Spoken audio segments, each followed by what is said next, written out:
terms of exercise for him? So I would get him out in the morning and either give him 30 or 45 minutes in the yard, play fetch with him for about 15, 20, let him explore around the yard, let him eat out back, and then pull him in after about 45 minutes, because then I'd have to start work.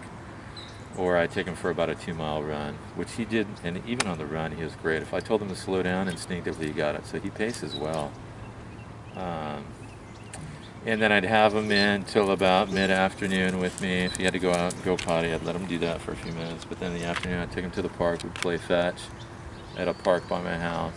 Nobody was around, I'd let him off leash, because he played fetch real well doing that. And then in the evening, we'd take him for about another 30-minute session in the yard or a walk. Okay. His owner, the previous owner, Fran, actually described him as almost like an adrenaline junkie, and I started to get a sense of that.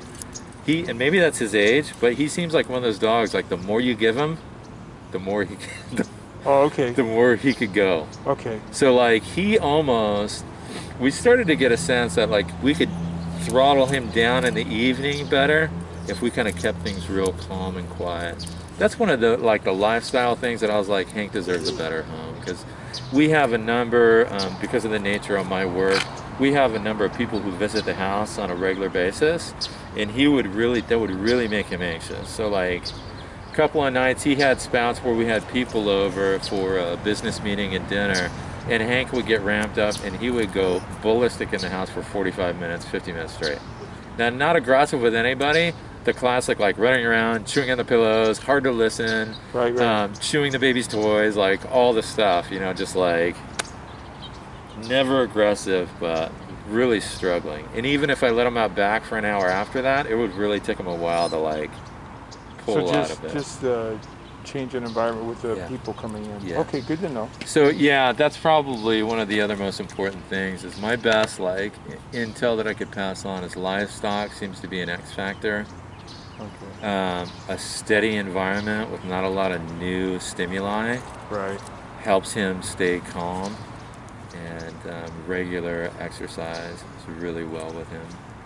And usually, I got to tell you, the routine is big. I know that with just the dogs I foster. Once I get them in the routine, it's pretty amazing to watch them sort of settle into it. Yeah.